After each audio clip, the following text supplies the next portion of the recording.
जय ललिते हर हर ललिते जय जय ललिते हर हर ललिते जय जय ललिते हर हर ललिते जय जय ललिते हर हर ललिते।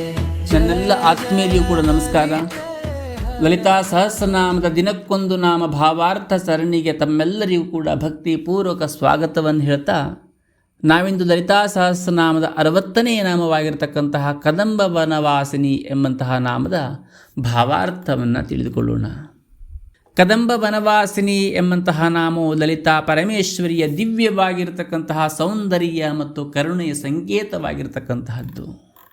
ಅರ್ಥಾತ್ ಕದಂಬ ವನವಾಸಿನಿ ಅಂತಂದರೆ ಕದಂಬ ಮರಗಳ ಕಾಡಿನಲ್ಲಿ ನೆಲೆಸಿರುವವಳು ಎಂಬಂತಹದ್ದು ಇದರ ಭಾವಾರ್ಥವಾಗುವಂತಹದ್ದು. ಭೌತಿಕವಾಗಿ ಇದು ಮಧುರೈ ಮೀನಾಕ್ಷಿಯ ದೇವಸ್ಥಾನದ ಪರಿಸರವನ್ನು ನೆನಪಿಸ್ತಾ ಇರತಕ್ಕಂಥದ್ದು. ಯಾಕೆಂತಂದರೆ ಮಧುರೈಯನ್ನು ಕದಂಬ ವನವಾಸಿನಿ ಎಂಬುದಾಗಿಯೂ ಕೂಡ ಹೇಳ್ತಾರೆ. ಕದಂಬ ವನಗಳ ಮಧ್ಯೆ ಇರುವವಳು ಎಂಬುದಾಗಿಯೂ ಕೂಡ ಕರೆಯುವಂತಹದ್ದು. ಹಾಗಾಗಿ ದೇವಿಯು ಕದಂಬ ವನದಲ್ಲಿ ವಾಸಿಸುತ್ತಾಳೆ ಎನ್ನುವುದಕ್ಕೆ ಶಾಸ್ತ್ರೀಯವಾಗಿ 3 ಮುಖ್ಯ ನೆಲೆಗಳಿರುವಂತಹದ್ದು. ಮೊದಲನೆಯದು ಶ್ರೀಚಕ್ರದ ನೆಲೆ ಅಂತಂದರೆ ಮಣಿದ್ವೀಪ. ಪುರಾಣಗಳ ಪ್ರಕಾರ ಬ್ರಹ್ಮಾಂಡದ ಆಚೆ ಇರುವಂತಹ ಮಣಿದ್ವೀಪದಲ್ಲಿ ದೇವಿಯ ಸೌಧವಿದೆ. ಆ ಸೌಧದ ಸುತ್ತಲೂ ಇರುವಂತಹ ವಿವಿಧ ಉದ್ಯಾನಗಳಲ್ಲಿ ಕದಂಬ ವನವು ಅತ್ಯಂತ ಪ್ರಮುಖವಾಗಿರತಕ್ಕಂತಹದ್ದು. ಇಲ್ಲಿ ಕದಂಬ ಎನ್ನುವುದು ಕೇವಲ ಮರವಲ್ಲ, ಅದು ಜ್ಞಾನದ ಸಂಕೇತವಾಗುವಂತಹದ್ದು. ಕದಂಬ ವನವು ಚಿತ್ತ ಅಥವಾ ಪ್ರಜ್ಞೆಯ ವಿಸ್ತಾರವನ್ನು ಪ್ರತಿನಿಧಿಸ್ತಾ ಇರತಕ್ಕಂತಹದ್ದು.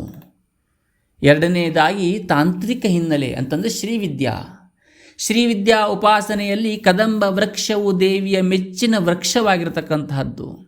ತಂತ್ರಶಾಸ್ತ್ರದ ಪ್ರಕಾರ ಕದಂಬ ಹೂಗಳು ಶಿವ ಮತ್ತು ಶಕ್ತಿಯ ಐಕ್ಯತೆಯನ್ನು ಸೂಚಿಸ್ತಾ ಇರತಕ್ಕಂತಹದ್ದು. ಕದಂಬ ಹೂವಿನ ಆಕಾರವು ಗುಂಡದಾಗಿದ್ದು ಅದು ಬ್ರಹ್ಮಾಂಡದ ಪೂರ್ಣತೆಯನ್ನು ಬಿಂಬಿಸ್ತಾ ಇರತಕ್ಕಂತಹದ್ದು. ಇನ್ನು ಮೂರನೆಯದಾಗಿ ಯೌಗಿಕ ಅರ್ಥ ಅಂತಂದರೆ ಕುಂಡಲಿನಿ ಯೋಗ. ಮಾನವನ ಶರೀರದಲ್ಲಿರುವಂತಹ 6 ಚಕ್ರಗಳ ಪೈಕಿ ಅನಾಹತ ಚಕ್ರ ಅಥವಾ ಸಹಸ್ರಾರವನ್ನು ಸಂಕೇತಿಸಲು ಕದಂಬ ವನದ ರೂಪವನ್ನು ಬಳಸಲಾಗುವಂತಹದ್ದು. ದೇವಿಯು ಭಕ್ತರ ಹೃದಯವೆಂಬ ಕದಂಬದಲ್ಲಿ ಸದಾ ನೆಲೆಸುತ್ತಾಳೆ ಎಂಬಂತಹದ್ದು ಇದರ ಗೂಢಾರ್ಥವಾಗ್ತಾ ಇರತಕ್ಕಂತಹದ್ದು. ಇನ್ನು ಕದಂಬ ವನದ ವೈಶಿಷ್ಟ್ಯತೆ ಮತ್ತು ಪುರಾಣಗಳ ಉಲ್ಲೇಖವನ್ನು ನೋಡೋಣದಾದರೆ, ಬ್ರಹ್ಮಾಂಡ ಪುರಾಣದ ಲಲಿತೋಪಾಖ್ಯಾನದಲ್ಲಿ ಕದಂಬ ವನದ ವರ್ಣನೆ ಹೇಳುವಂಥದ್ದು ಅತ್ಯದ್ಭುತವಾಗಿ ಮಾಡಲಾಗಿರ್ತಕ್ಕಂತಹದ್ದು. ಭಂಡಾಸುರನ ಸಂಹಾರಕ್ಕಾಗಿ ಅವತರಿಸಿದಂತಹ ಲಲಿತಾ ದೇವಿಯು ಮಣಿದ್ವೀಪದ ಕದಂಬ ವನದಲ್ಲಿ ರತ್ನ ಸಿಂಹಾಸನದ ಮೇಲೆ ಕುಳಿತಿರುತ್ತಾಳೆ ಎಂಬುದಾಗಿ ಅತ್ಯುನ್ನತವಾಗಿ ವರ್ಣನೆ ಬರುವಂತಹದ್ದು. ಇತಿಹಾಸದ ಪ್ರಕಾರ ಮಧುರೆಯು ಕೂಡ ಕದಂಬ ವನವಾಗಿತ್ತು. ಮೀನಾಕ್ಷಿ ದೇವಿಯು ಅಲ್ಲಿಯೇ ನೆಲೆಸಿದ್ದರಿಂದ ಅವಳು ಕದಂಬ ವನವಾಸಿನಿ ಎಂದು ಕೂಡ ಕರೆಸಿಕೊಳ್ತಾ ಇರತಕ್ಕಂತಹದ್ದು. ಕದಂಬ ಮರವು ದೇವಿಯ ಗುರು ಸ್ವರೂಪವನ್ನು ಸೂಚಿಸ್ತಾ ಇರತಕ್ಕಂತಹದ್ದು. ದೇವಿಯು ಜ್ಞಾನವನ್ನು ನೀಡುವಂತಹ ಗುರುವಾಗಿ ಇಲ್ಲಿ ನೆಲೆಸಿದ್ದಾಳೆ ಎಂಬುದಾಗಿ. ಈ ನಾಮವನ್ನು ಸ್ಮರಿಸುವುದರಿಂದ ಭಕ್ತರಿಗೆ ಸಿಗುವಂತಹ ಫಲಗಳೇನು ಅಂತ ಕೇಳಿದರೆ, ಮಾನಸಿಕವಾಗಿರತಕ್ಕಂತಹ ಶಾಂತಿ ಹೆಚ್ಚುವಂತಹದ್ದು. ಹಚ್ಚ ಹಸಿರಿನ ಕದಂಬ ವನವು ಪ್ರಕೃತಿಯ ಸಮತೋಲವನ್ನು ಸೂಚಿಸ್ತಾ ಇರತಕ್ಕಂತಹದ್ದು. ಅದೇ ರೀತಿಯಾಗಿ ಇದು ನಮ್ಮ ಮನಸ್ಸಿನ ಆತಂಕವನ್ನು ದೂರ ಮಾಡ್ತಾ ಇರತಕ್ಕಂತಹದ್ದು. ಭಕ್ತಿ ವೃದ್ಧಿಯಾಗುವಂತಹದ್ದು. ದೇವಿಯು ತಂಪಾದ ಹಸಿರಿನ ಪರಿಸರದಲ್ಲಿ ನೆಲೆಸಿದ್ದಾಳೆ ಎಂದು ಭಾವಿಸುವುದರಿಂದ, ಧ್ಯಾನಿಸುವುದರಿಂದ ನಮಗೆ ಈ ರೀತಿಯಾಗಿರತಕ್ಕಂತಹ ಭಕ್ತಿ ಭಾವ ಬರಲಿಕ್ಕೆ ಸುಲಭವಾಗುವಂತಹದ್ದು. ಇನ್ನು ಜ್ಯೋತಿಷ್ಶಾಸ್ತ್ರದ ಪ್ರಕಾರ ಕದಂಬ ಮರವು ಕೆಲವು ನಕ್ಷತ್ರಗಳಿಗೆ ಆರಾಧ್ಯ ವೃಕ್ಷವಾಗಿರತಕ್ಕಂತಹದ್ದು. ದೇವಿಯ ಈ ನಾಮ ಜಪದಿಂದ ಗ್ರಹ ದೋಷಗಳು ಕೂಡ ನಮಗೆ ನಿವಾರಣೆ ಆಗ್ತಾ ಇರತಕ್ಕಂತಹದ್ದು ಎಂಬಂತಹದ್ದನ್ನು ಶಾಸ್ತ್ರಗಳು ಹೇಳುವಂತಹದ್ದು.